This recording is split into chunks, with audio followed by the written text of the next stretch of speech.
And welcome to another The Amazing Grace Chorus, our season for 2025, Joyful Voices of Spring. We're so delighted that you are with us today. We have a treat in store. We're going to have a presentation on driving and brain health, and then we'll get into some rehearsal. So at this time, I just kind of want to just share with you, and first, of course, thank our generous and continuous sponsorship that we receive from Bader Philanthropies. Yes. Yes.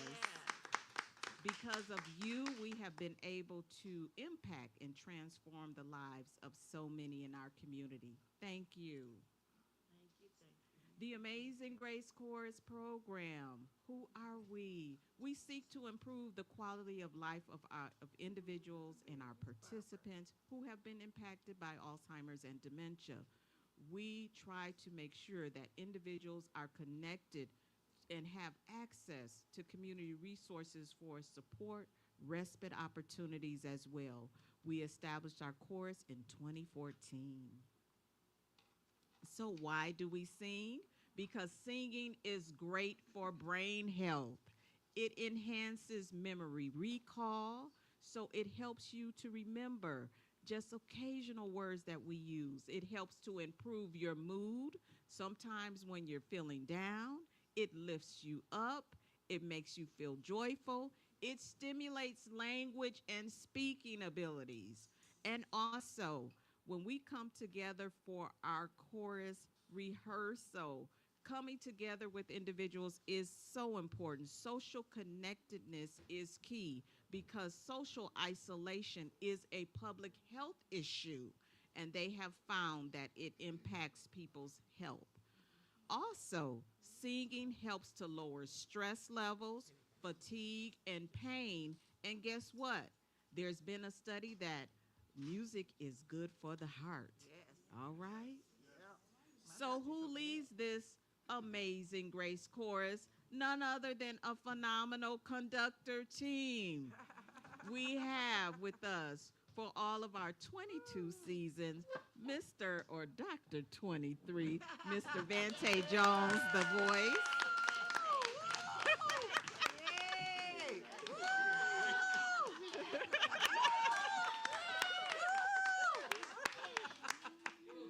We have on percussions none other than the comparable Mr. Jeff Clare.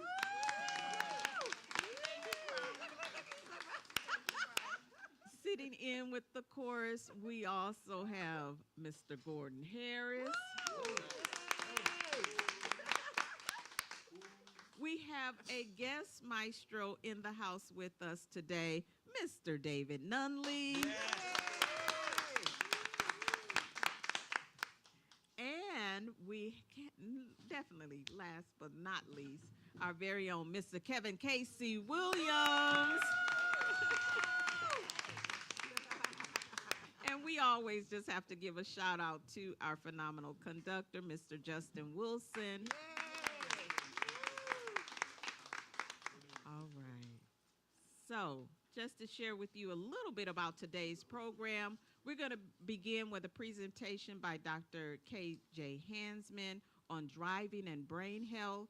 We then will have a bit of an intermission, and then we will turn you back into the hands of our conductors, and they're going to begin with a breathing, movement, and vocal warm-up, and then we'll get into some rehearsal. So welcome, welcome, welcome. And if you didn't know, actually this week is Brain Health Awareness Week. So this is the perfect time to have Dr. Hansmann be here and presenting. So what I want to do at this time is just begin with a bit of an introduction of our guest speaker for today. Dr. K.J. Hansmann has been a faculty member in the Department of Family Medicine and Community Health at the University of Wisconsin-Madison for the past year. She has been a primary care doctor at the UW North Point Drive Family Medical Center for the past 8 years, but most of her faculty role is spent on research that focuses on using our understanding of social determinants of health to design and implement a clinical care intervention that promotes health equity across the life course. Her primary research projects are focused on supporting people with dementia and their caregivers and navigating driving transitions by planning and preparing for safe driving and getting around in their community after stopping driving. So we are truly, truly delighted to have Dr. KJ Hansmann to be our presenter for today. And so without further ado, Dr. KJ, take it away. Thank you, Ms. Houston, for that warm welcome, and everyone for the welcome here. I've loved attending the Amazing Grace Chorus events this past year since I learned about the program, so I'm very excited to come today and share a little bit about what it is that I do with my research and have a conversation about driving and brain health. I'm going to see if I can see the slides off to the side so I can say when to, yeah, we can go to the next slide. Okay. All right. Looks good. So, again, I'm a family medicine doctor by training, which means that I'm a primary care doctor. I see people of all ages, but a lot of the people that come into clinic are getting older in years and are facing some of the complex changes that come up when they have to navigate transitions like changing driving, changing where they're living, the kind of things that they need support with as they go through their day-to-day. And so driving and these conversations about driving have been one of the hardest things that I have to talk about with patients. And I've experienced it with family members myself as well. These are tough conversations because for so many of us here in Madison, where I work, Milwaukee, and across the United States, driving is one of the main ways that we get around in our communities. So it connects us to not just our doctor's appointments, but also our grocery stores, our choir concerts, are ways that we stay socially connected. So it's really, really important. And yet sometimes it can become unsafe, and it's something that we have to talk about in a medical situation or clinical situation. So today I'm going to spend a little time giving just a brief review of brain health. I just want to make sure we're all on the same page about some of the terms that I'm going to be using today and talking a little bit about how we can promote brain health generally. But I want to spend most of the time talking about driving and brain health, and particularly driving and dementia. So I'll go through a couple of different ways that we think about this. What does driving look like for people that have dementia, depending on the type of dementia, the stage of dementia? How do we talk about driving and dementia? And then what does life look like after stopping, which is something that happens for most people with dementia eventually. I do want this to be a conversation too, so I welcome questions throughout. There'll be a couple times where I pose some questions to the group and want to hear from you as we go through, so be ready to share or jump in if you have thoughts or experiences. This is something that when I talk about this, in any setting that I've gone to, I've heard so many stories from people because, again, this is something that is one of the more difficult conversations that people have to talk about when it's a question of whether or not it's safe to drive anymore and what do we do about that. So we can go to the next slide. So again, just an overview of what are we talking about with brain health and some of the things that can go wrong with brain health. So one of the biggest areas that we talk about, and I think is probably pretty familiar to this group, is dementia, which is a category or an umbrella term of a whole bunch of different types of diseases, things like Alzheimer's disease being the most common, Lewy body dementia, vascular dementia. The list is actually quite long, but these are the few key ones that they call out for this figure that was prepared by the Alzheimer's Association. I also want to highlight the difference between two terms that I'm going to talk about a little bit during the presentation today, which is mild cognitive impairment. And doctors and researchers love their acronyms, so you'll probably hear this talked about as MCI is another way that we talk about it, but mild cognitive impairment versus dementia. So next slide. Wonderful. So mild cognitive impairment is memory changes that are more than just the normal memory changes that any of us experience, and we tend to experience a little bit more as we get older too. Forgetting why you walked into the room, or why did I just pick up my phone, or names, those things slip our memory sometimes, but mild cognitive impairment is mild problems with memory that are getting to the point where it's more noticeable and more pronounced than just those mild problems. It's not to the stage yet, though, where it's causing problems where you need help with things that you used to be able to do on your own. And so the things that usually come up first in that case are complex things like managing your budget or managing your medications. Long list of medications can sometimes be hard to keep track of. Why am I taking all of these? When do I take them? And so needing help with some of those things can sometimes be a sign that we've cross that threshold into mild cognitive impairment, which can be caused by all kinds of things that are either permanent or reversible. Again, this is not the main focus for today's talk, but I think it's helpful to understand that there's this level of memory problem, or thinking problems even, memory being the most common, that isn't quite to that point where we call it dementia. So dementia, next slide, is when things progress to the point where people do start to need help with some of those usually more complex tasks first. So managing that medication list, managing finances, getting groceries, preparing meals. Something's come up that somebody used to be able to do on their own, but now their memory and thinking problems have gotten to a point where that's something that they need help with now.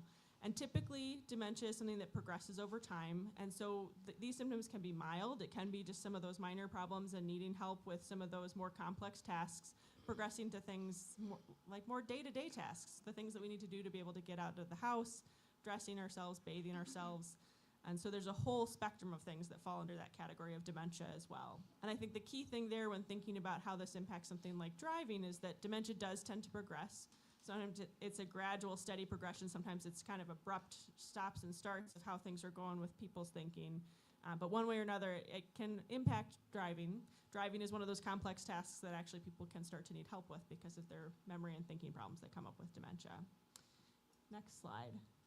So I also think that it's important when we talk about dementia and brain health that it's helpful to talk about what we can do to promote brain health. So I just wanted to take a moment here to go through a brief overview of, again, what I hope are some familiar ideas of ways to help keep your brain healthy going forward. And all of these are things that it's never too late to start. So we've got a couple in purple here that are things that all of us and any of us can do, including the stay in school. I have far too many letters after my name, so I've stayed in school too long. But the point of this is not to go back and get more degrees, but to keep learning. So whether that's a class at your library or a community college or online, picking up a new language, learning a new instrument, there's all kinds of ways that we can challenge our brain. So challenging your mind, keep learning, get moving, eat right, and sleep well. Those are all good things that we can try to work towards every day. Yes. Some days are harder than others to do those things, but they're goals to set for ourselves. And then the other side, I didn't highlight in purple because they don't necessarily apply to all of us. If you're getting on a bike, whether it's a motorbike or a bicycle, protect your head, wear a helmet because any injury to your brain can cause problems in the future for brain health. Stopping smoking, including tobacco products, e-cigarettes, vaping, all of that. Being smoke-free is great for your brain health in the long run. And if you have high blood pressure or diabetes, making sure that you're keeping those well under control. So these are all good ways, and there's a link at the bottom of the slides there. I'm happy to share any resources after the talk today if that's useful from the Alzheimer's Association, again, sharing tips for promoting brain health. So next slide. So we're going to be talking about driving and brain health for the most part today. And I think the big question that comes up a lot of the time when I talk about driving and brain health and we think about dementia, next slide, is does living with dementia include driving? And I want to clarify that this is a complicated question. It's not a simple yes or no. So advance next slide, thank you. It can. And what it comes down to is how do we make decisions about what's safe for driving with dementia and how do we support people with dementia when they are driving and when they eventually stop driving. So what we're going to talk about again is different types of dementia, stage of dementia, making decisions about driving, and talking about driving for people that have dementia. So next slide. This is where I kind of want to turn the question out to the group here. When we think about driving and dementia, I'm curious what comes up for you of what would be something you would worry about or what would be on your mind when trying to make decisions about what's safe in terms of driving and dementia. I've never really thought about it, but I had a brother that's deceased, and him and I would meet up sometime and have breakfast, and he ended up sharing with me that he was forgetting how to get home. So he was aware of it. But then he ended up, passing and deteriorating. But I hadn't really thought about it. I use my GPS and everything, even when I know where I'm going. Helps me know how long it's going to take me to get somewhere. I know how late I'm running if I use my GPS when I'm driving places. Thank you for this. Yeah. And one of the things I do is, even though we have GPS, is that I try to do it from memory anyway. I use GPS for if there's an accident or something, but I go different routes. And I would drive a lot 100 miles west to see my family. So I would go in different roads, like country roads and things like that. Not be on the freeway, just to go different roads so that some of it was new, some of it was the same thing. But I try not to do the same. Even in the city, I try to go different ways and take different ways and learn where to get to, not just one route. Absolutely, that's challenging your mind. That's good for your brain health. Gotta. My particular issue is not dementia, but thank you. It's not the dementia, but it's the observation of things around me. So I do not like to drive in any storms, whether it be rain or snow, because I can't follow the lines. Mm-hmm. The second thing is that my son knows that it's better for me to drive in the daytime than at nighttime. He has kind of leaned a little bit since I'm a little bit safer now than I used to be, but it's just the awareness around me. Oh, another hand up over here. My introduction to dementia is I used to be a forklift driver at FedEx. Mm-hmm. Not anymore because I black out. Driving a forklift and all of a sudden hit a pole. And Yeah. nothing after that. Do not recall anything, and just recovering from that. And still recovering from that because she said seizures. I don't know. Yeah. And don't retain a lot of things. Heidi, what are we going to do? What are we going to do? What are we going to do? And, try not to drive her crazy because I keep asking, what are we going to do? And that's interesting. Yeah, it's a great point, and I think there's several things that have come up. Is that it's not just dementia that can be a brain health issue that affects driving. I think it's worth noting for those of us that got our driver's licenses when we were teenagers and have driven to get around ever since then. Driving is a really learned behavior. It's kind of like brushing your teeth. You're not necessarily thinking, every step isn't going through your head in a conscious way, but there are a lot of complex pieces that go into that. What you're able to observe and notice, how you're able to sort of think or remember about what's happening, but even beyond dementia, a problem with seizures or a problem with vision or a problem with motor control, all of those things, our reaction time, how we see, what we're aware of, how we make decisions, those are all things that are important for our ability to drive safely. And so dementia is not the only reason that we end up having conversations about driving safety by any means. It's a common one that comes up, and I think can be difficult too. So next slide.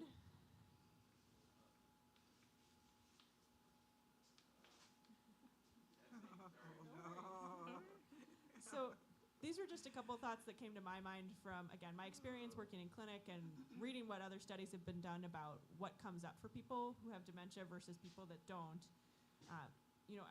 Just generally, some of the things that are common are what we see as riskier behaviors. And again, it's that lack of awareness, it's that lack of reaction time or lack of visual processing, but people might be more prone to speeding or following too close, stopping abruptly, and just not having that awareness of who's in their blind spot or is there enough time to turn left at this intersection before those oncoming cars come? Or going too slow can happen too, yes. And that can be very frustrating to your other drivers, it seems. People don't have a lot of patience on the road. Getting lost is a big one too, especially with Alzheimer's disease. We see this not just behind the wheel, but with walking too, the forgetfulness, the memory problems that come with that can make it hard to remember where you were going or how you were going to get there or how you were going to get back. And so that can become particularly problematic in a car because being confused and disoriented about where you are makes it harder for you to pay attention to all the other things you need to do while you're driving. It also can mean that you end up driving very far away from where you were supposed to be, and that's where we see these signs pop up on the highways saying silver alert, somebody's gone missing and they were last seen in their car, so they may be, I've heard stories of people being even 3 states away, and that takes a lot of work to get people home. Crashes is the other big thing that we worry about, either hitting another car, hitting a pedestrian. There's any number of things. We never want to hit anything when we're driving. That's always a bad day, whether you have dementia or not. And whether it's bumping a curb, backing into a parked car when you're trying to parallel park, or hitting someone while you're driving, one of the things that I think is the biggest thing to keep in mind there is that the speed that you're going is always going to dictate how serious that crash is. And so highways is another place where people sometimes think about making some changes in how they're driving or who they're driving with so that they can be more safe while they're driving.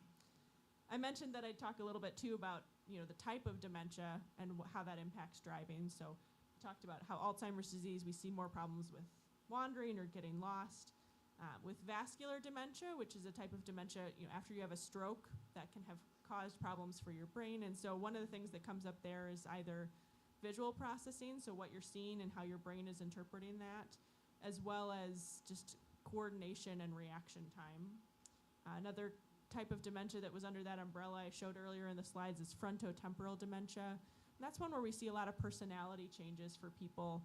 So one of the things that come up there is more impulsivity, or just being more brash, making riskier choices that you wouldn't have made before when you were behind the wheel. And those choices can have serious consequences. And the last one I wanted to mention was Lewy body dementia, or Parkinson's disease-related dementia. That one has a lot more motor slowing, so the reaction time, driving too slowly or just not stopping quickly enough, not starting quickly enough.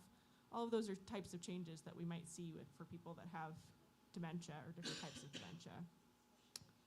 So next slide. I think one of the most helpful ways to think about, again, that question of does living with dementia include driving, depends on the stage of dementia. And there are a lot of different ways that we talk about stage of dementia. Some of them are very specific about the types of activities you can or can't do.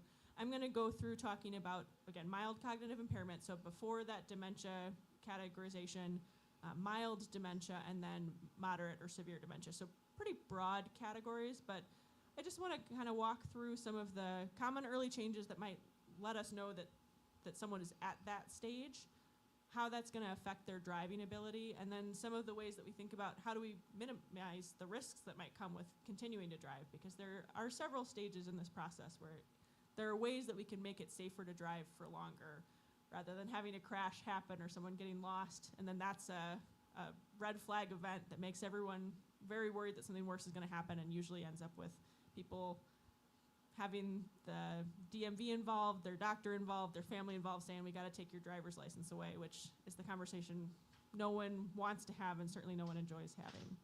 So next slide. Starting with mild cognitive impairment. So again, these are those situations where we're having memory and thinking problems, but still independent with those types of complex tasks like managing medications and finances. Even in this stage, though, what we've seen in research about people's driving ability compared to people that don't have mild cognitive impairment is that there is some more difficulty with judgment. So things like making lane changes, making those complex left-hand turns, driving in really complicated conditions like bad weather, driving at night. All of those things can become a little bit more difficult, and the risk of crash during those situations is a little bit higher. So the response to that is not to necessarily stop driving. All of this is going to be very individual, depending on the person and how good of a driver were they to begin with, how good is their driving ability going forward. But I think the most important thing at this stage, where someone just has those really early changes, that mild cognitive impairment, is thinking about how do we help support their driving. And a co-pilot or someone in the passenger seat can be a really useful resource for that. If there's someone coming from the right, don't go yet, or watch out for that person over there. Not to backseat drive too much, but just to be an extra set of eyes. And that can be helpful too, that if you're that person in the passenger seat, if you're driving with your partner, with your parent, you can gather some of that information about how is driving going and share that with doctors if there are concerns. So it's a helpful way to, instead of just taking people at their word that things are going okay, which is the easy answer to say, and sometimes people don't remember when they've had driving problems, you can gather a little bit of data about how driving is going. So next slide. With mild dementia, again, this is that stage where people are going to start needing maybe a little bit of help keeping track of their medications, managing their finances, managing meals at home, some of those more complex tasks. And this is where we do, again, start to see more errors in judgment, just more problems with reaction time, trying to turn left at that intersection, knowing how far away the cars are that are oncoming before they make a left-hand turn. Left-hand turns being a really difficult one that comes up.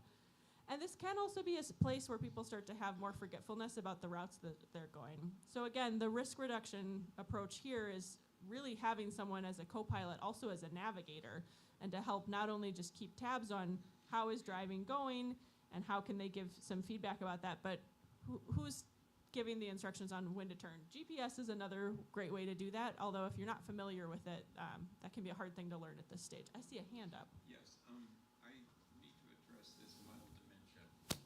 Thank you again. My Carol had mild dementia to begin with, and it progressed. But she was able to drive with the mild dementia because she knew where she was going. She knew the same route that she took. She always parked her car in the same spot going to church, and that was a good thing. So one day I told our congregation that I'm at a different church, that I would only be going part-time because I would be going with Carol. So after this, I had time to go to Carol's service, and I go, and her car is not in the spot where she always parked it. I panicked. I tell you, I panicked. I didn't call a silver alert, but I started, going around the block. Maybe she's over here. Maybe she's in the parking lot. Where is she? I don't know. So then I just went home to get ready to call the silver alert, and there's Carol. The issue was that Carol has the same route, but if you know anything about Wauwatosa, well, now Lisbon is just as bad. So, it moves from spot to spot. But she actually stopped at State Street, 68 and State, and there's construction, so she can't go one way.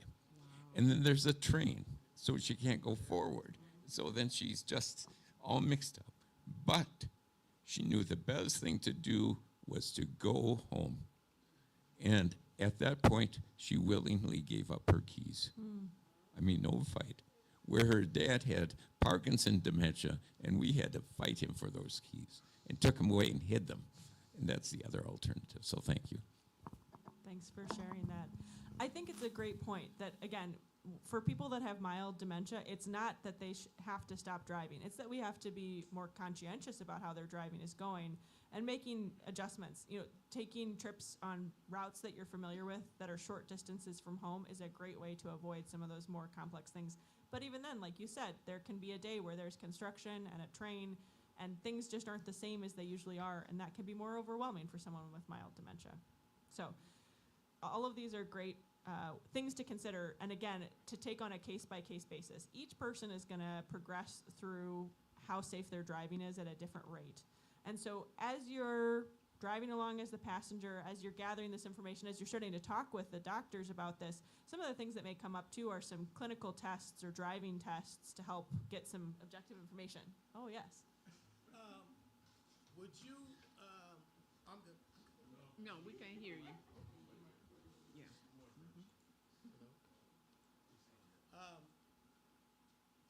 the mild forms of dementia is, would you say, like practicing, not exactly practicing. Thank you very much. Doing stuff like, I used to work at the VA, and some of our senior citizens, I don't know if they was mild forms of dementia, whatever, but they always did a lot of stuff like working crossword puzzles, and they did them in ink. And I said, well, why do you use an ink pen for a crossword? Once you make a mistake, he said the key is not to make a mistake because you can't erase it. And different things like that. So my question I basically is asking, if you apply more technological, intricate stuff to do, can not exactly get rid of dementia, can it quell it a little bit? For you having to use your mind, I want to make sure I'm understanding are you asking if using those technologies sort of replaces your own thinking or? Well, just inquisitively finding new things to do other than sitting like a mushroom in your living room. Learning technology. A lot of older people don't want to do computers because they say it's so complicated. But to be able to do little simple things like send an email or talk to somebody through emails other than on the telephone. Yeah. And, and figuring out how to program your television or something like that just to get the regular, not, to be no guru with it, but just to figure it out. The learning process of constantly, don't let your brain go dormant. Always take on a challenge of learning something different. It's a great question. And yes, so it's a good thing to do for your brain health, and it can certainly slow down how quickly dementia progresses. Dementia, I didn't get too much into the details of it, but it's a medical diagnosis, and it's usually the result of some sort of problem happening in the brain that's more than just your thinking. There's something affecting the anatomy or how the brain is working on a medical level. So doing those types of thinking tasks and testing your brain or challenging your brain can help slow down how quickly the memory problems and the thinking problems come up, but it probably won't take it away completely. Yeah. I do want to, just for comparison's sake, jump to the moderate to severe stages of dementia. This is a stage, moderate is really that point where you're starting to have problems with those self-care tasks that all of us who are functioning at a normal level are able to do to get out of the house. Bathing ourselves, showering ourselves, choosing the right clothes to get dressed for the weather, which can be hard to do this time of year when it's 80 degrees one day and 30 the next. But looking ahead, figuring out what's the right thing to put on and getting it put on your own. If thinking is the thing that's getting in the way of that, that's usually a sign that you've progressed to this moderate stage of dementia. And from there, things can progress further. People need help with all kinds of things as they progress to the moderate and then severe stage. And this is really a stage where there's not a safe approach to driving. Our hope is that people stop driving before they have a crash, before they get lost. And sometimes that can make it difficult. We'll talk about that a little bit too, that people will say, well, nothing's gone wrong. Why do I have to stop driving? But if you're at the point where you aren't dressing yourself before you leave the house, and that's because of how much your thinking is up to that task, you're not up to the task of stopping before a deer jumps in front of the car or somebody slams on the brakes in front of you, all of those complicated tasks. So the risk reduction strategy there is really just to stop driving. I have a question. Yeah. My brother, when he passed, he was in his late 40s. So my question is, what is the youngest or the earliest one can have the onset of dementia or Alzheimer's? It depends. It depends on the type of dementia, and I don't know the exact numbers off my head, but it can start quite young. 40s is uncommon, but there are cases of very, very early cases of dementia. I have a question going back to what do you generally do in diagnosing? Because we know brain tumors and other things can be the reason. Yes. So have we gotten more, do you feel, or that we are getting smarter in even when somebody says, are we easily just saying it's dementia and getting old? Because we all say it, including myself, as I'm now into a different decade, especially, is, oh, well, this is just that decade, or this is just, oh, I'm just getting old, just chalk it up to getting old. But my concern, because I'm a nurse, what are we doing to be more specific? Because just recently, again, there was a person that I've known who now has gotten worse. Turns out she's had a brain tumor.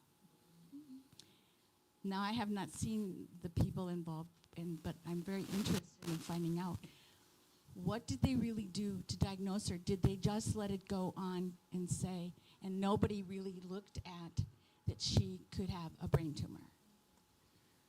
That is such an important question. Dr. KJ, I don't mind answering. Oh, yeah. Too. So sometimes in those type of situations, a person can have, like, if they did imaging of her brain, they could see that there was a tumor. And so what happens is that usually they usually will just watch and see whether or not the person has any type of cognitive changes. So they first just try to watch and see whether or not this person start experiencing symptoms, whether they start showing signs where they are, maybe repeating themselves, having difficulty remembering things.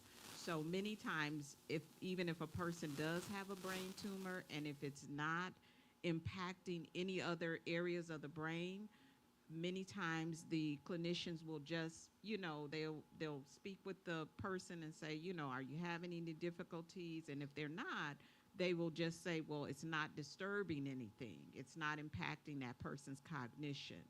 But as we age, many times things can change.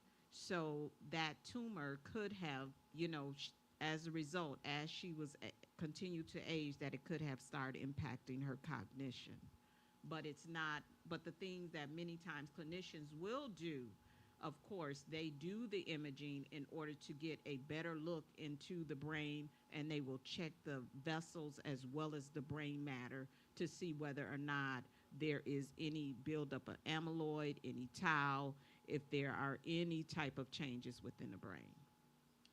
The only reason I bring it up is because it's great if you have a family that's involved with you, or you really have people that are sort of seeing this and following this.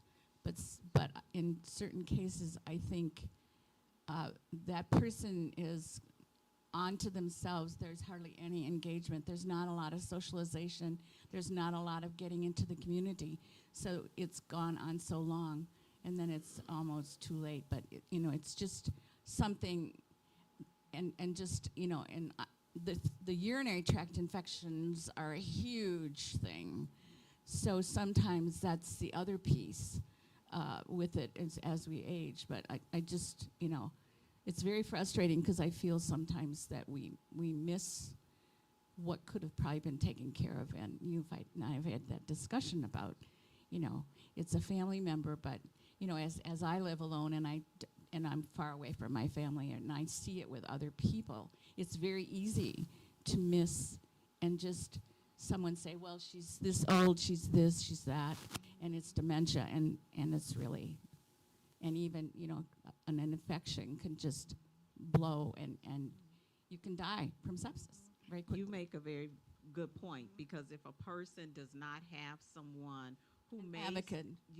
And the person, sometimes they don't even have the insight to see that there are changes taking place with them. So it is very important that we stay connected to good health care.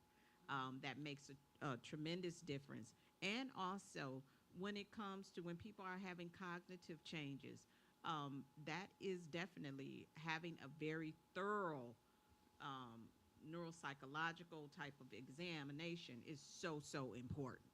So and it's just not easy for people to just diagnose. When people give people a general term of dementia, many times they are just saying that there has been a substantial change in this person's cognition, their ability to think, remember, recall, that is impacting their daily living activities. And so sometimes people will get that general diagnosis, but there is even a more thorough examination that goes with diagnosing people with dementia and Alzheimer's. Thank you. Thank you for the question. Can I piggyback off of that Yeah. real quick?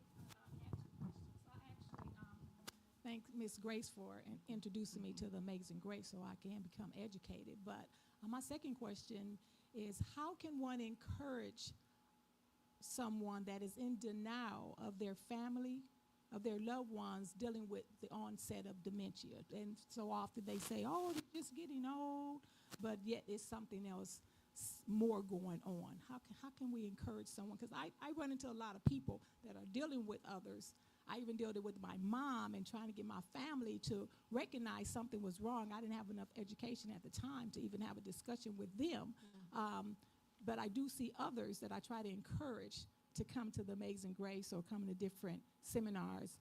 But what is a good way to encourage someone that's dealing with a loved one that's impacted with memory issues? Well, I'm happy to share my thoughts, and I know Ms. Stephanie is an expert on this as well. I think one of the things that stands out to me, and it's relevant in this case of driving specifically, but in everything with dementia, this is a condition that is so helpful to have a game plan for and to have a team around you, whether it's your partner, friends, whoever you can bring in to be your support network, because you're going to be having to adapt to changes sometimes very quickly, and sometimes how quickly those changes come is unpredictable.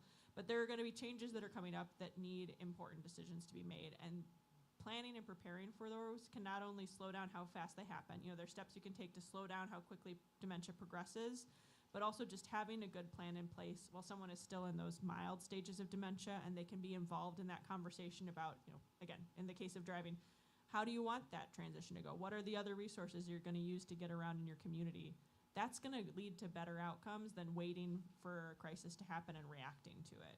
And again, I'm a primary care doctor, so I'm always about prevention. That's how I think about things, but not everyone is a planner that same way. But I do think that dementia is something that it really behooves people to have a plan for and a good understanding of. And so I also understand the instinct of saying, well, maybe it's normal or it's not a big deal.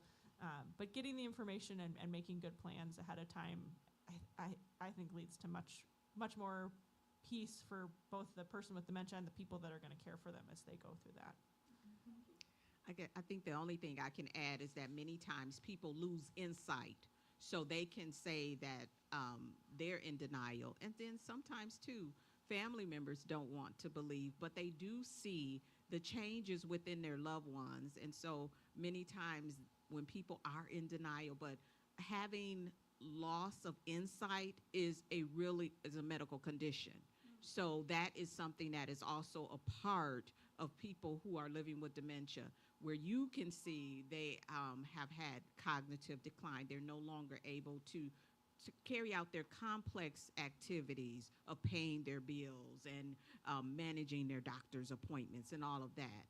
But that is, like I said, a real condition where people lose insight. Good morning again. And first of all, thank you for bringing this. You educated me. It's just a blessing that you educate everyone in there. I don't know if I'm getting to that age, but I'm the person looking at some of these warnings about. I'm not the one, and I'm from Mississippi, out of the country, dog road, and I got used to these lights that I like driving with lights. And I hate driving in the snow, the bad weather. And I guess that's an early sign, but this is very educational. And it's hard, because I'm getting to go see my mother next weekend. I left 30 years ago when I knew my mother, but I had to do better. Because, see, she was still in the thing. But now as I go back, they had to snatch my mother's license from her because she was on the wrong side of the road driving, on the highway. And my sisters and doctors that took medical people to really snatch. So when you become independent, doing everything for yourself, unless you say you got to go here to the doctor, you got to know when. And she have a caregiver that come in and take care. She's 93. But I'm going to have the opportunity to go see her next week. And, I go see her. She's sometimes sitting there talking to me, and then all of a sudden she sleep, this and that. It's a major change. So, but this is very educating. It's educating me as well, I'm seeing some warning signs, I don't know, but knowing what it is when I see people. And I see people all the time on TV where people have dementia, they can be walking to the store and they somewhere else. And, the cognitive disability, it's tough, but I appreciate you bringing this, and Ms. Houston for bringing, it was a good opportunity for me, really good. So thank you, appreciate it. Thank you. Well, I have just a few more slides. I just want to spend a little time. I think because this is so difficult to talk about, it is very normal to become scared and defensive when someone says, I think you shouldn't drive anymore. Because how are you going to get to the places that you need to go? And so one of the things that I want to talk about, actually, maybe back one. Yep, is just a couple of ways that I like to think about talking about this. I just helped put together, I'm always trying to educate doctors too about how to talk about this because we don't like having these conversations either. It's not comfortable for us to tell our patients that we're trying to help and help live their lives better, that we have to take something away from them that actually is really valuable to them. And we see that, I'm gonna call it out a little bit on the next slide, but I'll give a spoiler alert that when people stop driving, their health gets worse. And it's probably because of that social isolation. It's because of having a harder time getting to the doctor's appointment. It's a harder time getting to the grocery store. Driving is really important, and for people that don't have a way to get to those important places to them without that, it is actually something that your doctor is telling you to do. That what we see in the science is that it can make your health worse. Now, it's still a safety consideration. I think we still have to talk about the pros and cons of that, but it would be wrong to say, well, there's nothing wrong with stopping driving. That would be a lie, because stopping driving is also bad for your health. So some of the things that I think about talking points. those people with mild cognitive impairment, those early memory changes, they're still doing everything independently. I think it's still helpful to start those conversations early and talk about our goal with everything that you're doing, whether it's managing your bills or getting to your doctor's appointments. We want to balance your independence and your safety with those normal routines as things change. And we want to prepare ahead for transitions that may come up and avoid crises like a crash or getting lost or any of those things. Now, when it comes to someone with a diagnosis of dementia, so they're having problems, they can't manage some of those complex tasks on their own. If they're still driving okay, they're not making any errors, the people that drive with them say, they drive just as well as they used to, then again, I think it's helpful to highlight that they don't have to hide their dementia. Just because you have dementia does not mean that you can't drive at this stage. You can still drive. We're just going to continue to talk with you about how this is progressing, because we do unfortunately expect it to progress at some point. For someone who has even mild dementia but is starting to have those driving problems, this is where we may even need to start talking about stopping driving, even though they haven't gotten to that moderate or severe stage. If there are starting to be errors in driving, we just don't know when that driving error is going to lead to not being able to react to somebody else's bad driving the right way, or a kid playing in the street and their ball rolls out and they run after it. These are the things that we have to be able to react to in the moment, and the consequences are too dire to just wait and see what happens. So again, one of the things that I find really helpful to say here is it's not that you've done something wrong. I think that's something too, that when we start these conversations, whether it's me as the doctor or as a family member or a friend of this person, it can feel like you're criticizing them or trying to catch them out with something. It's not that you've done something wrong, and none of this is your fault. This is the other thing too, that this person did not ask to have dementia.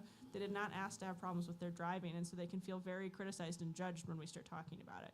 But we're at a point where I'm worried about your ability to handle some of the chaotic scenarios that can come up while driving. Because it's not even necessarily about their driving, it's also about how they react to everything else that might happen on the road, whether it's weather or the people that we're sharing the road with, because we've all seen bad drivers out there. Once it comes to moderate or severe dementia, especially, again, for somebody who hasn't had any driving incidences come up, they haven't even hit a curb, that's something to laud. I'm glad that you haven't made any mistakes yet, but it's still reached a point where it's no longer safe for you to drive. The risks of driving are too high. So again, I think it's just helpful to have it takes practice getting comfortable saying these things. It takes practice bringing up these conversations earlier, because they're uncomfortable conversations, but it always helps in my mind to have some things to jump to say when we're talking about this. Dr. KJ, I just want to say those talking points are wonderful way and approaches of having that conversation with people and letting them know that this is not your fault. This is not, something that you have done, but then focusing on, other ways in order to keep them safe and to keep others safe. So I do appreciate those talking points. Thank you. All right, now we can move on to the next slide. So the current norm, the way that I see this go certainly in clinic, and the way that I hear this in stories when talking with people in my research, is that oftentimes people make a decision about whether or not to stop driving because of a crisis. Usually it's not the worst case scenario you can imagine, but it's somebody got lost, somebody had a near miss, something came up that made us say, gosh, this seems like something bad could really happen, and now they have to stop driving, and they have to stop driving abruptly. It's that we take keys away from dad, we hide the car, we tell them their driver's licenses, take it. Again, I've heard many stories.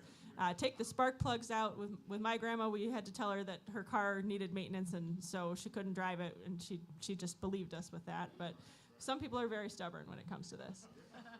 Usually, again, in the current norm, this is happening at that moderate to severe stage of dementia, and so we're relying on family members and friends to be the ones that are ultimately making this decision, because the person with dementia is at that stage where they're not able to make the decision on their own anymore. And it does lead to less good living. It leads to a decreased quality of life. The examples here, the studies that have been done, we see that people are more socially isolated after they stop driving. They have an increased risk for depression. The rate that their cognitive decline is happening can speed up when they stop driving, and they might have decreased physical function, and all of that together also just leads to increased risk for death. So stopping driving has serious social and health consequences, especially if we don't do anything to prepare for it. So in the next slide, I add my maybe one more. There we go. This is what I hope for, and what my colleagues that do research in this space hope for too, is that people are able to make decisions about driving based on their past planning. So this is not the first time they've had the conversation. They've been thinking about how they're going to get around if and when they need to stop driving, and that they can be involved in those plans because we started those conversations early enough that they maybe only had mild dementia, or even before we have a diagnosis of dementia. It's not a bad idea to think about how else might we get around in our communities, and that this would lead to improved quality of life. So on the next slide, I just wanted to give a little bit of a preview. I mentioned that I do research, or Dr. Houston mentioned in my introduction that a big part of what I do is research, actually. So I see patients in clinic, but I also spend quite a bit of time doing research about driving.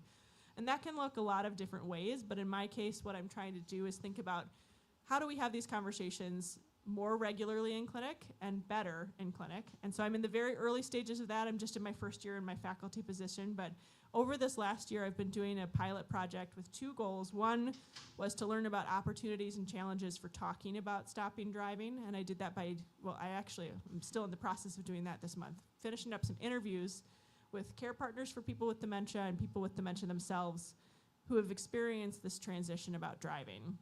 And I have some flyers over on the left-hand corner of the table. We're still doing the last couple interviews for that. If anyone is interested, if they have had experience either as a care partner or a person with dementia going through this type of driving transition, we'd love to talk with you about what was difficult about that, what went well, and particularly any ways that you'd like to talk with your doctors about that.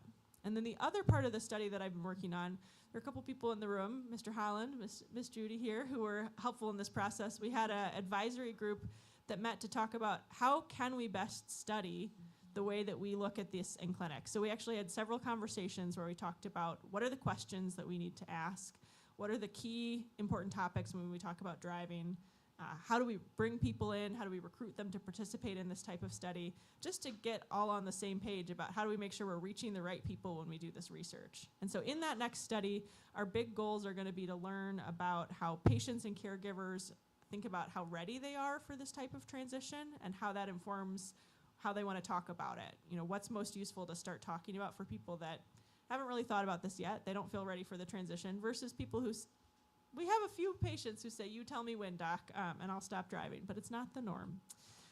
We'll go through a process then of refining an intervention where we can help, again, sort of identify where people are at in this readiness for making this type of change, and then connect them with the resources that might be most helpful. Some of that might be emotional coping, because again, this is a big loss for people when they stop driving. And then we'll test it. We'll see how it works in clinics and get some feedback about how we're doing and make it better from there. So we've got some exciting next steps for how we can engage patients with dementia in decisions about driving. So that's what I had prepared today. I'm more than happy to keep talking about people's experiences or questions that have come up about thinking about driving in general, driving and brain health, driving and dementia. But just thank you so much for your time today. I'm just so grateful to be here and be able to have this conversation with you all.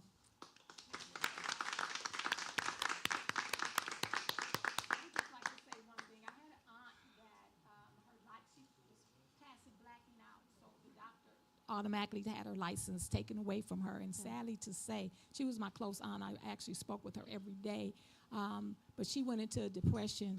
She actually drove quite a while without license. She was being really, really disobedient, but she deteriorated after that. She didn't last long, so it's sad to say. It's not uncommon. I'm sorry to hear that,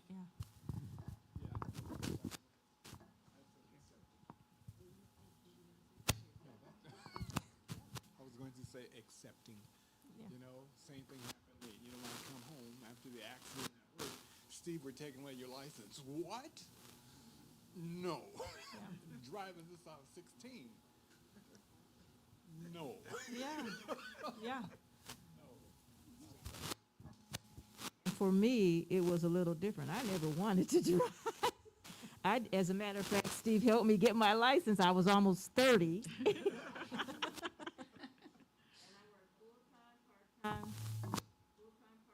Went to school. Bus. I never drove. I did not want to, because I was almost killed in a car when I was 2. And remember, you guys would make fun of me when I tried to jump out of the car. And I guess that was my body remembered, and that was a physical reaction, because my brain at 2 could not make sense of it. And so I would jump out of the car, and thank God, that's what saved my life. But I agree with you about making those arrangements early. I know for my stepdad, we were taking a license from him because he almost hit a police officer who was on a bicycle.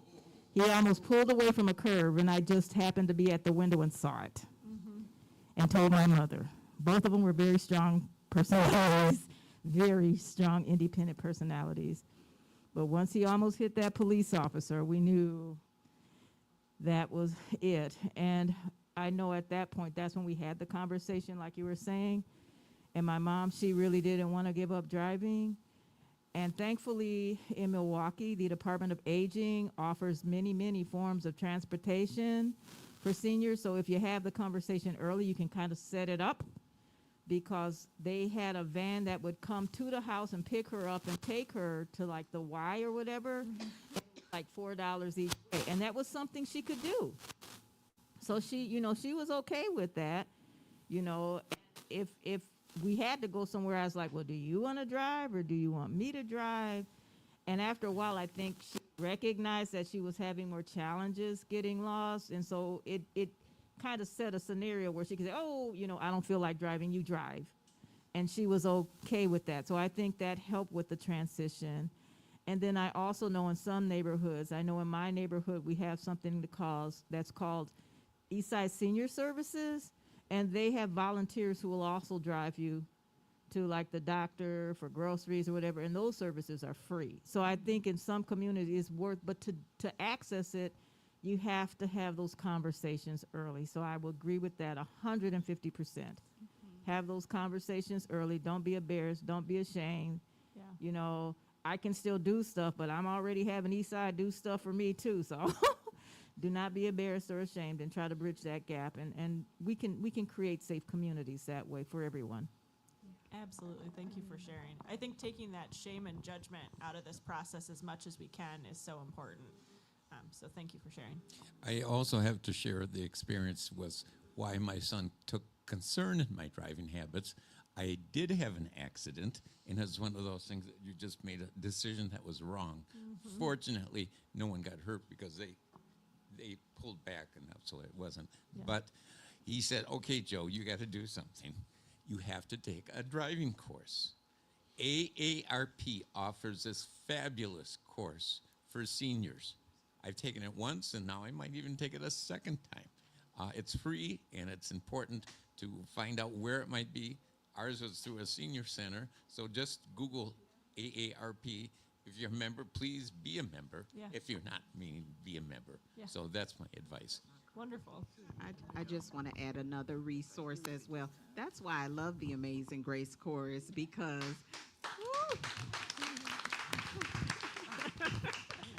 just a lot of wonderful, helpful suggestions as well. But also through Advocate Aurora, as well as Ascension, there are driving assessments that people can take. So that actually the physician can do a referral to occupational therapy for that person to take a driving assessment. So those are ways that people, if they have questions about their driving and staying safe on the road, they actually have assessments that is a simulation of you being on the road. So these are resources that we have within our healthcare systems that people can take advantage of. I just wanted to say quickly, as far as education for the doctors, or how to get, like, just what we did, like, into, like, senior centers or through OSHA or other kind of educational systems that we have, or even, I just, this morning, I was here early, I read about Bruce Willis's wife, who has written a book, and it's coming out in September, and I don't have it in my head, and I didn't bring my notes in. But her concern is that there again, it's the doctors, the people out in the community, just everybody, but knowing to give resources. Like, as I read the article about where he's at and what she has said since he was diagnosed in 23, is that the doctor sent her a message saying, what kind of help can I give to other patients? Now, this is a doctor who should have his Rolodex, as she said, of who he can refer people to. Instead, he's calling her and asking her for help. Now, she's in California, well, that she can maybe help people there. But this whole thing of educating the people that see people, that even about I sat there like, what about the Alzheimer's Association? Why isn't he even there? You know, I mean, for the dementia element, it's not. And of course, you know, Bruce Willis has the frontal temporal diagnosis. So I'm just hoping we can educate, because I just feel in the medical field we do not educate, and it's less and less of communication and getting people that are working with people right there in the office that you're looking at them. So give them the resource, you know, how do we get them? So I just hope, you know, like by having more of these kinds of things, but it's easy to do but we have to be soldiers, right, and get out there. I just want to add in regards to, there is a way as well that physicians can actually fill out a form to the Department of Motor Vehicle if they believe that a person should stop driving. And then there are also resources through there for that person to go, and also the doctor can say this person needs to take a road test. So those are tools that when families have this, you know, this concern, like I said, here within our Milwaukee area, in regards to, there are healthcare systems that actually offer simulation of driving, road tests, and then also through the doctor's office, they can do a referral to the Department of Motor Vehicle, where they can suggest that this person needs to stop driving, one, or to take a road test. So those are some resources that we have that many of the physicians have access to in our community. And then do you share from other Alzheimer's associations from state to state, or like what you're researching and you're teaching and your bullet points, just even on that anybody could get, you know? Yeah, this is always the trick of finding the right way to share things. So I'm trying to find more and more ways to share what I'm doing. There's a paper that I just submitted. I think it's behind a paywall, unfortunately, with a journal called Family Practice Management that was geared towards primary care clinicians, that goes through a lot of those talking points, or how do you know at what stage to talk about what types of driving concerns with patients. So that was to try to get more into clinical practice from the doctor's side. I brought some resources as well that I think are useful on the table there. It's called the At the Crossroads handout, and so I'll leave that for the group as well too. But I think it's such an important point that resource navigation and getting answers to questions is such a big part of taking care of our health and wellness over time. And so it's something that isn't perfect in healthcare as it is now, but No, it isn't. It's far from it. There's a lot of room for improvement there, but it behooves us all to continue to be squeaky wheels about that too. Thank you. Yeah, even all these senior centers, like they all have resource walls and things, you know, putting things like that where everybody is there. They're starting out independent, and then they're going on down the line into assisted living or memory care. So, but anyway, I'm sorry. I'll be quiet now so we can have a rehearsal. It's a great question. Thank you.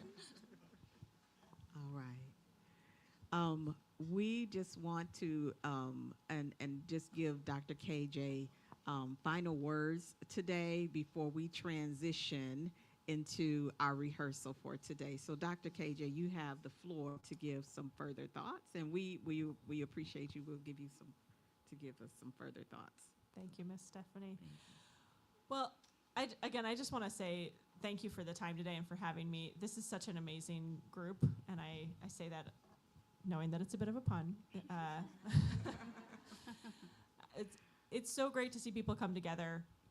The social interaction and being able to talk about these topics is so valuable. Driving is so important, as I said at the beginning, and it's so complicated, and having these conversations is not easy. So I'm just grateful for you giving me the time to jump into what can be an emotional conversation topic that brings up feelings for people based on their own experience that, they've had bad conversations or they've gone through bad experiences themselves. But I think it helps to talk about this. And so being as open as we can with each other and with the people in our circles, talking is the first step, and making plans based on those conversations and knowing what matters most to us and sharing that with people is also valuable. So again, thank you for the time today, and I would be more than happy to keep this conversation going. I had a slide that has my email address on it. I also have business cards. If anyone has questions after today, I'm more than happy to answer them. And again, just thank you for your time today. Thank you, Dr. KJ. Thank you so much. And we're going to take just a teeny tiny break, but we're going to get right into our rehearsal.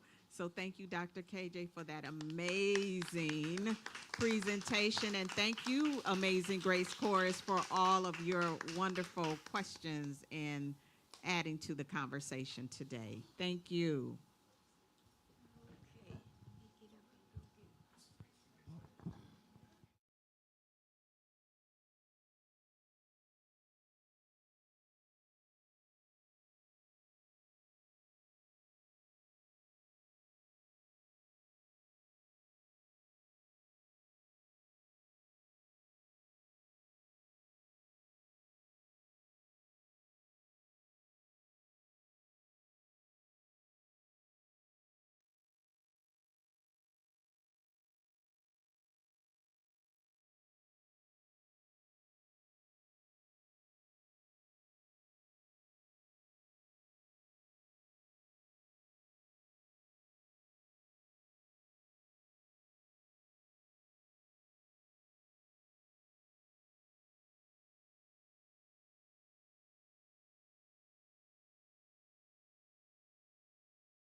Yeah, we late.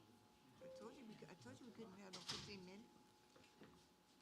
I don't know what they doing. All right, there was a lot of good questions, a lot of good answers and everything. Good information, people, good information. Somebody at some given time was touched with this situation. Even myself would be caregiving for Ms. Karowski and Mr. Bob, and Mr. Bob was the hardest one to give up them keys. Yeah, 93 years old, and we battled. And when we took the keys and took the car, he said, "I'll go out and buy me another car." So, all right, Doctor, do you know? Am I right about that? Okay, so let's get ourselves together. It's good to see everyone. Mama, is that Mama Evelyn back there? Yeah. Hey, Mama, I see you wearing that. Got your little French tam on today and everything. Everybody, what we're gonna do is we're gonna take a deep breath in through our nose. This is our woman, and out your mouth with a sigh. Wasn't was that KJ? Yeah. Dr. KJ, a breath of fresh air in through your nose, and a breath of fresh air. All that information she gave us in through your nose. When that person who didn't get on your last nerve and left your house in through your nose, and like, oh, thank you, Jesus. All right. Okay, everybody, right now, what we want to do is a slow neck roll. And we're gonna count to 5. Here we go. 2, ready, and let's count with me. 1, can't hear you. 2, 3, 4, 5. Y'all know I normally pick on one person. This person who dressed like the Pepto-Bismol queen, she ain't rolling her head today. I ain't gonna say who it is.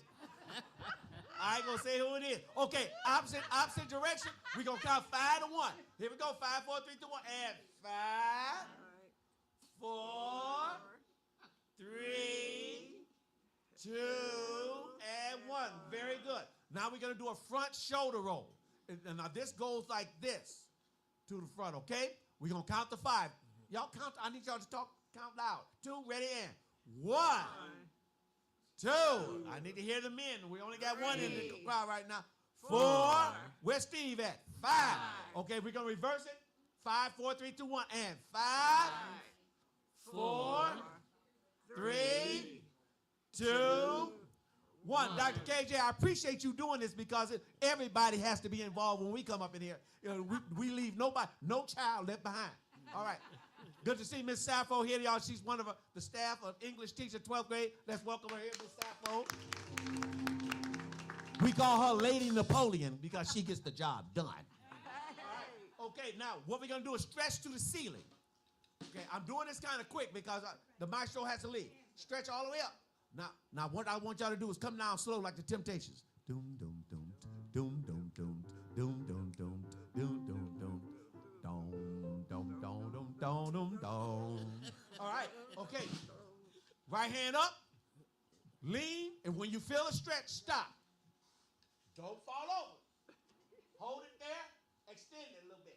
Come back up slowly. Get the next one. This is so important that you do this before singing. Like, why we do this? Why does this have, what does this have anything to do with singing? Has everything to do with singing. Breathing is the most important element of singing, and you got to be able to open all this up. All right, so we're going to do our vocal warm-ups. Me, may, my, mo, and moo. Me, there, yeah. Me, may, and we're gonna modulate. Yeah. So it's gonna me, may, my, mo, moo. All right, here we go. 1, 2, ready, and me, may, my, mo, moo. Me, may, my, mo. Keep going, keep going. Me, may, my, mo. Keep going.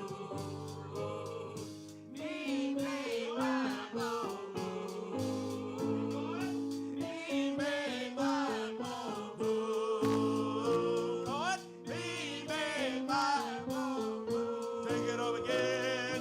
Me, may, my, mo. One more time. Me, may, my, mo. Dr. KJ, you sing a soprano or alto? Guess what I want? Since you back there singing so good, we don't sit at the back of the bus no more. Won't you come right on over here? We need to get you in the picture. Yes, yes, yes. This is a course of diversity. All is welcome, of many colors. This is what America looks like, everybody. Right here. All right, the same thing. Everybody say la. La. And drop the tongue and say la. La. All right, we're gonna do the same thing. La.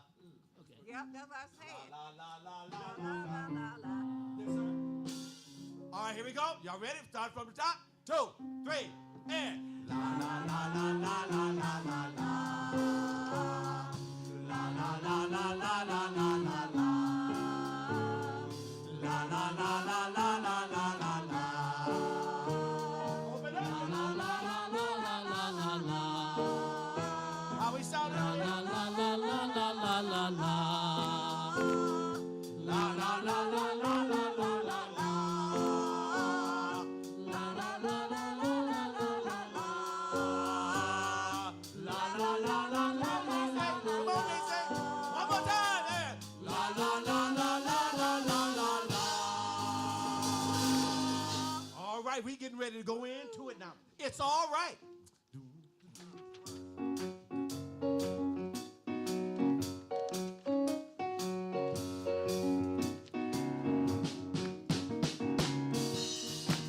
All right, here we go, y'all. Here we go. Mr. Blackjack, you ready? Come on, here we go, y'all. And it's all right. It's all right. It's all right. It's all right. 'Cause it's all right. Have a good time. 'Cause it's all right. Oh, it's all right. Come on, y'all. 'Cause it's all right. It's all right. I need y'all to sing all It's out now. all right. It's all right. 'Cause it's all right. Have a good time. 'Cause it's all right. Oh, Come on, Mr. Blackjack. Come on, baby. you wake up early in the morning, feeling sad like so many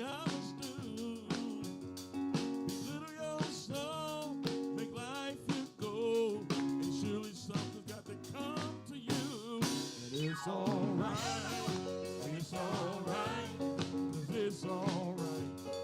It's alright. 'Cause it's alright. Have a good time. It's alright. Oh, it's alright. Now everybody clap your hands and give yourselves a chance. Where you got soul, everybody knows that it's alright. Whoa, it's alright. Hey, It's alright. clap it out. Yeah. 'Cause it's alright. It's alright. 'Cause it's alright. Have a good time. It's alright. Oh, it's alright. Oh yeah, that's all right. Y'all, I just want to let y'all know. We just went in the other room and he started working on this just now. Let's give it up for David Nutley, everybody. Yeah. The next song is "Give Me Your Hand."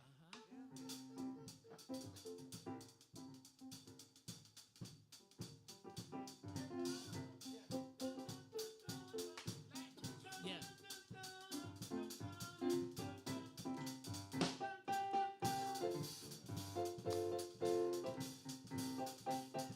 All right, sopranos, here we go. Give me your hand. Give me your hand. Rocky. Give me your hand. Hold up. We gotta get. It's a wrong key. It sounds like we're a little too low. Give me your hand. Give me your hand. Give me your hand and my brother you be. Give me your hand. Give me your hand. That's right. Give me your hand and my brother. E flat. Soprano. Give me your hand. Give me your hand. Give me your hand and my brother you be. Give me your hand. Give me your hand. Give me Keep your going, soprano. Y'all keep. Alto, join in. Alto, keep. Give me your hand. Give me your hand. Give me your hand and my brother Oh, you give be. me your hand. Give me your hand. Give me your hand. All right, get ready, tenors. Give me your hand and my Everybody, tenors, here we go. Give me your hand. Give me your hand. Give me your hand as thy brothers will Oh, be. give me your hand. Give me your hand. Give me your hand. Yeah. Give me your hand and my brothers It will doesn't matter. It doesn't matter. It doesn't matter where you come from. It doesn't matter. It doesn't matter The color. But if your heart, but if your heart is just like mine, give me your hand and oh, give me your hand. Give me your hand. Give me your hand. Give me your hand and my brothers will Oh, be. give me your y'all. Give me your hand. Give me your hand. Give me your Oh, y'all hand. got the soul now. It doesn't matter. Here we go. Nice and loud. It doesn't matter where you come from. It doesn't matter the color of your skin. But if your heart, But if your heart is just like mine, give me your hand and my Give me your hand. Give me your hand. oh, Give me your hand and my brother will be. your hand. Give me your Get ready for hand. the 3 claps. Give me your hand. Give me your hand and I want to be. Arriba. Dame la mano. What we got next, Mr. Van Jay? All right, listen, guys. The first 2 songs, Glad to Be in the Service and He Will Fight Your Battle, those are 2 that we got to still be working on to teach. So let's just move to what the world needs now. Okay. So next week, Okay. I'm gonna spend a lot of time on those 2 songs to make sure they right. I'm gonna Okay, introduce so- so good too. Right, and because this is on short notice for Maestro Nutley. So we have a lead on this one here,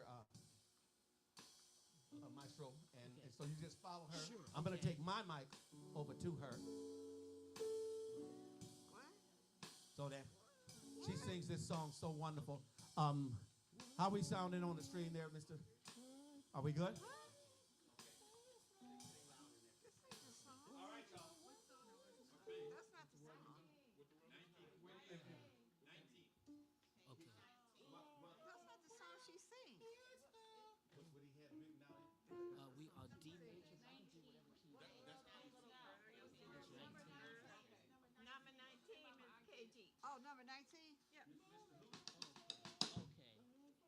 Oh, because we was on Wonderful, What a Wonderful World. That's why I said, I knew that wasn't her song. This was her song. Yeah. Yeah, I knew she was on the wrong thing. 19? Yeah, we're kind of skipping. Yeah, I knew that wasn't her song. Just like you said, it's not her song. I said, Wonderful World ain't her song. I'm getting there. I'm getting there. All right. I don't have no mic. I'm directing though. Okay, listen. When we do this song, ladies and gentlemen, put some emotion into this. All right? This helps her to sing this thing. We don't want her to sing. We want her to sing. There's a difference in between the two. All right? And mouth the words. What the world needs now. Say that. What the world needs now is love. Sweet love. It's the The only only thing. thing. That's what you say. The only thing. Are we ready? Just too little love.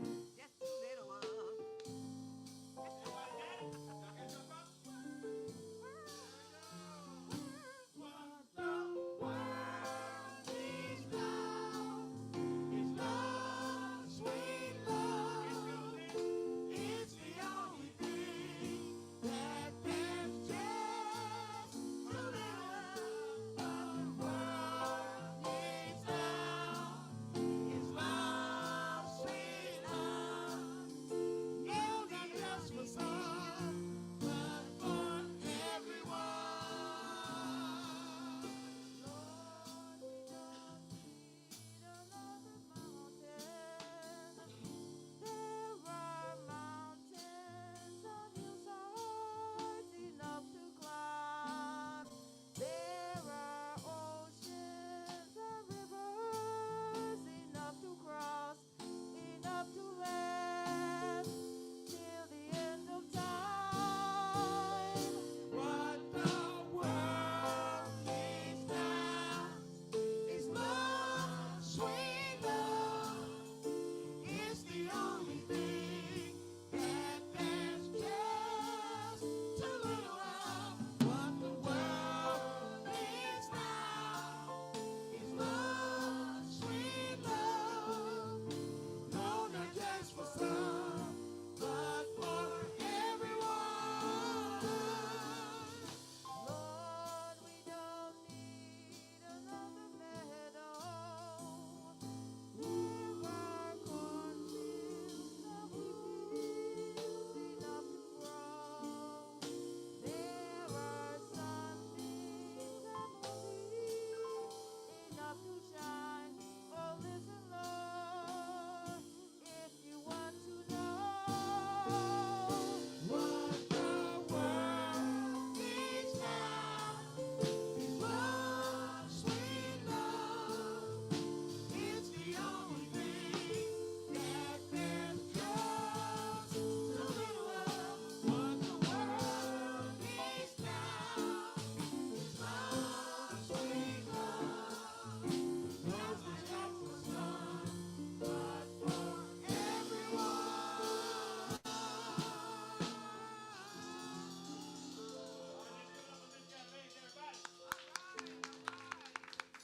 All over there.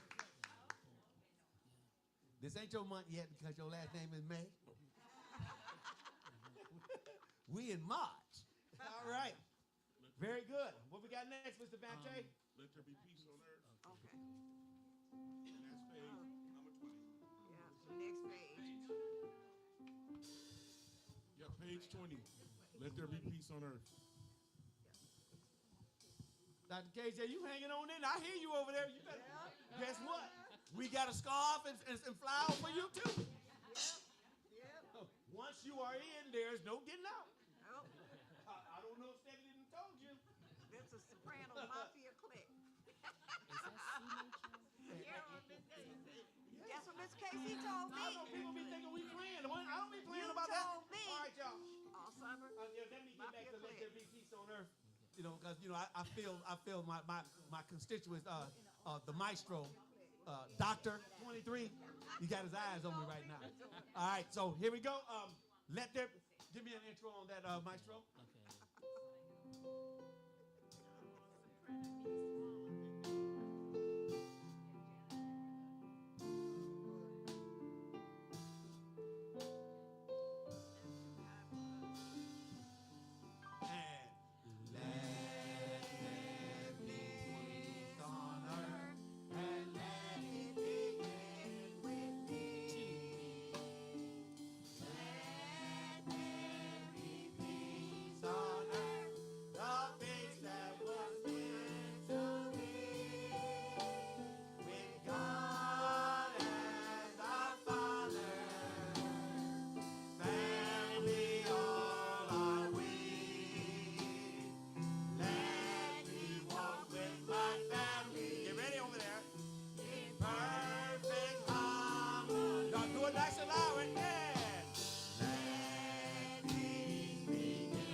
Turn the page, put a little love in your heart. Turn the page, put a little love in your heart.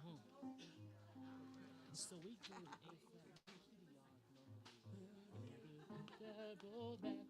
flat, put a little love in your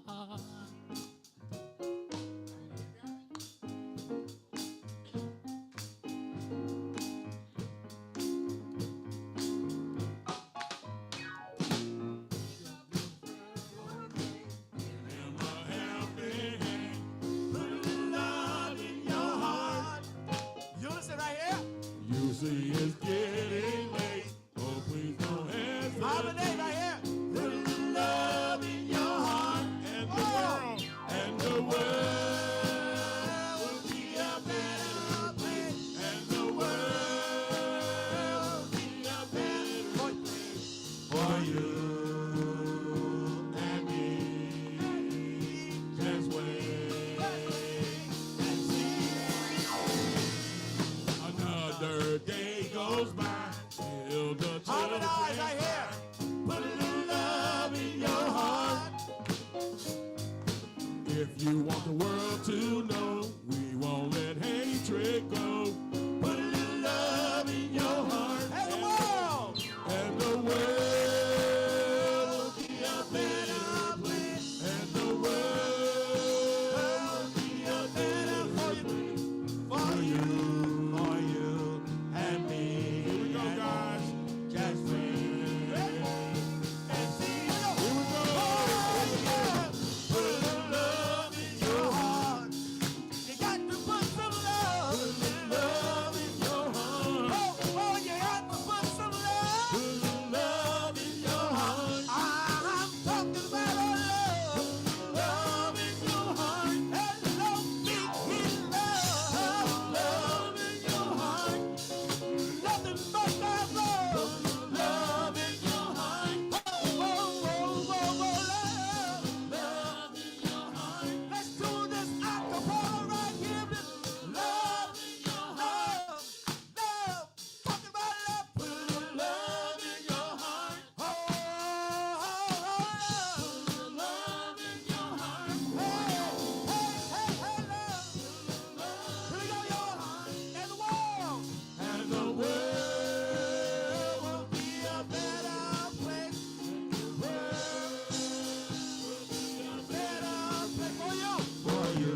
Oh, y'all, we done got started up in here now.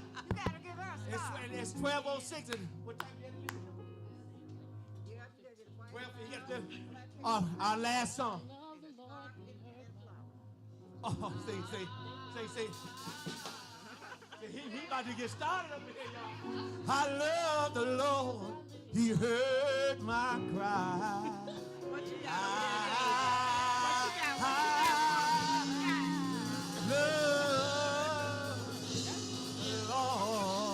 If I couldn't say a word, I'll just wave my hand.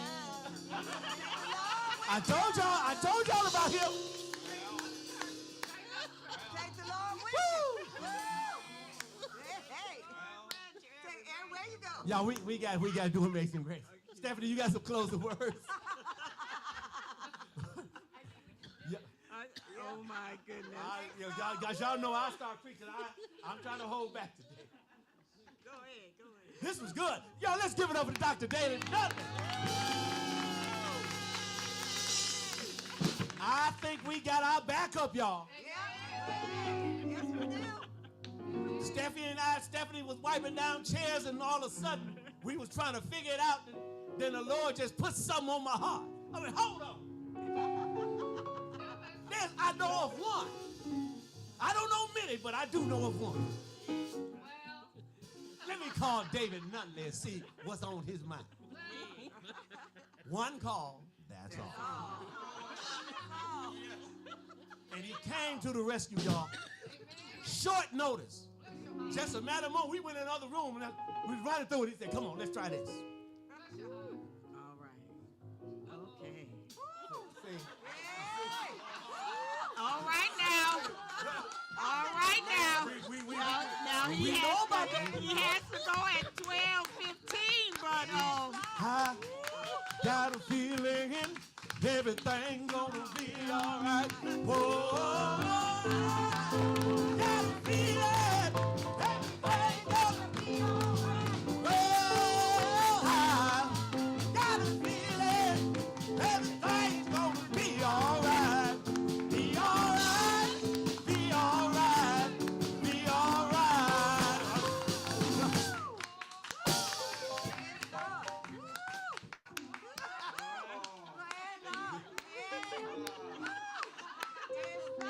Let me wipe the sweat off like the preachers do. all right now. Let the church say amen up in here. Ain't God good? Yes, he is. He's better than good.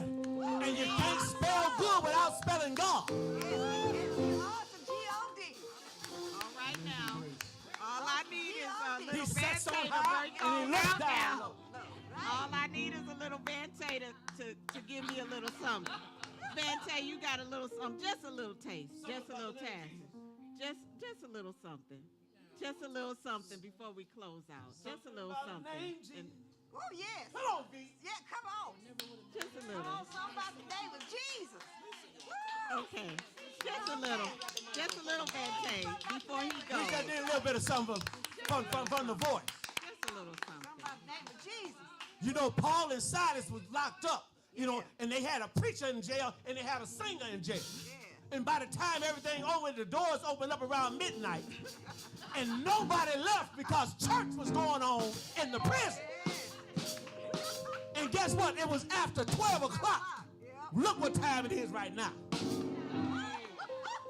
Watch out now. Come Just on, a baby. little something. Bless Just us a with a little. little something. Just a little gift. Just a little gift. Somebody name of So we got celebrities up in here too. We got our own Reuben stuff. Yes. Come on, Dr. 23. Y'all hear me every week. We got 5 minutes, y'all, before the mic show has to leave. Just a little. Just a little. And then Come on, I got to Dr. thank Jordan. our Okay. guests. Come on, What y'all want to Betsy. hear?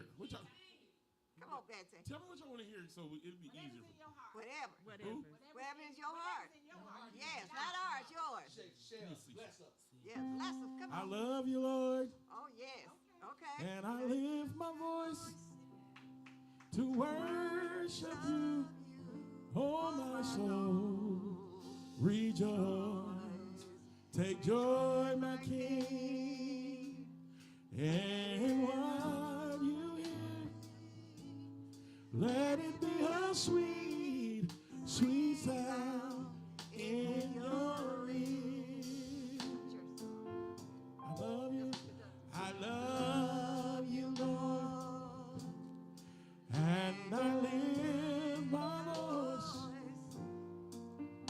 to worship you.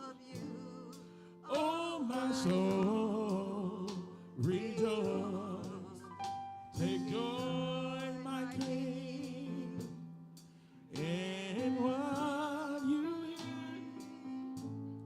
Let it be a sweet, sweet sound in your ears. Give thanks with a grateful heart. Give thanks to the Holy One. Give thanks, for he has given Jesus Christ, our Lord. And now, let the weak say I am strong. Let the poor say I am rich, for what the Lord has done for us. Give thanks. Say thank. This is it, y'all. Thank you. Thank you, Lord.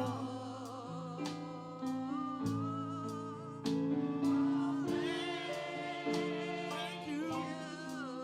Thank you, Lord. Say thank you. Thank you, Lord.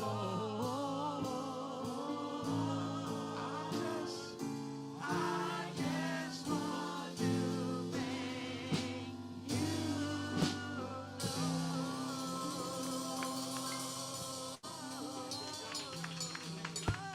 Oh, can I say something real quick? This is going to be real quick. So everybody, my mom, she passed away in 2012, but she loved music, and me and her used to have church when I was little. So she's standing here. She's kind of short, and would be at the. We did all kind of songs, like songs like this, like gospel, praise, and worship. But one song that she did was, and I don't know if it goes, if I could hear my mother pray again.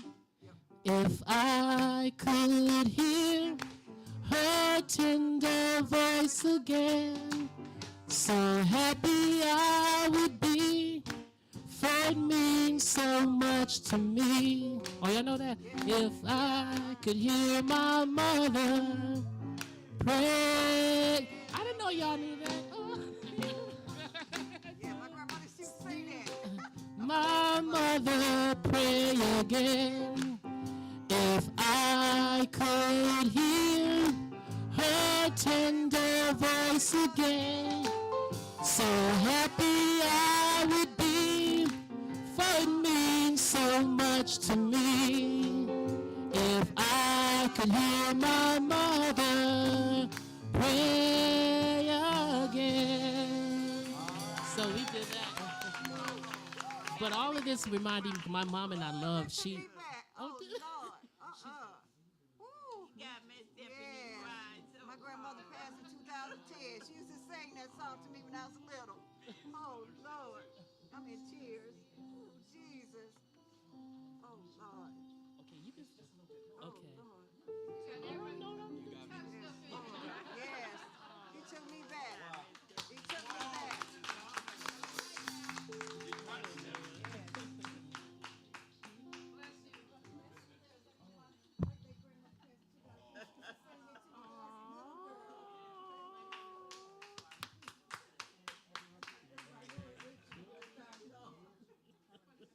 All right, y'all. We gonna have to close that. Man, your grace and mercy. Oh, thank you. Brought Thank me you. through. Thank you, love. Thank you. Yeah. Oh, Lord, they brought it back. Well, this has been such a wonderful morning, and the Amazing Grace Chorus always touching hearts, and we do give thanks and we give honor and praise. And so, at this time, just want to once again, we've had an amazing day. We want to thank Dr. KJ Hansmann for being with us here today and sharing with us One of our newest members. Yes. We already told her. about the conversation and brain health. And it was so wonderful that she could come because this is actually Brain Awareness Week, and where we highlight and focus on research around brain and just the amazing way our brains work. And then, of course, I could not without thanking our phenomenal conductors. Want to thank Mr. Vante Jones. Doctor 23. Thank you. We have 3 doctors in the house now, guys. Actually 4. I'm Dr. Holdout. We want to We got thank nurses in the house too. we want to thank Mr. Jeff Clare, our percussionist, our sound man. We want to thank, in his absence, Mr. Justin Wilson. I know he'll be back with us. He's on the road. And we want to thank Mr. Gordon Harris sitting in. Our very own Frankie Beverly. We want to thank Mr. Kevin Casey Williams. We want to thank Mr. David Nunley joining us today. Of course, I could not do this without some amazing helping hands to Pam Grandy, Miss Cynthia Hamilton. And of course, we want to also thank I know he left the room, but Principal Howe here at Milwaukee Marshall, their incredible staff. And also who gets us on live streaming each and every week, Omniverse Media Group. To our amazing, You got the dynamic trio there. yes, to our amazing sponsors, Bader Philanthropies Inc. and Judy Taylor, and all those who support us. To our directors, Gina Green Harris, our associate director, Nia Norris. To all of our amazing Grace Chorus members, we had a guest. Hey, Miss Judy and Mother Nathaniel and Miss Denise are with us today. And so we're just so thankful to all of our chorus members here with us today. And those who are out there live streaming with us, thank you for being with us today. And we hope to be back next week with another amazing Grace Chorus. So at this time, we just want to say thank you for being a part of this amazing morning. And until next time, we're going to close out singing our signature song, Amazing Grace. Amazing Grace. We know that song. We know that song. Yeah, we know it. We know that song. You just got to close it. We know that song.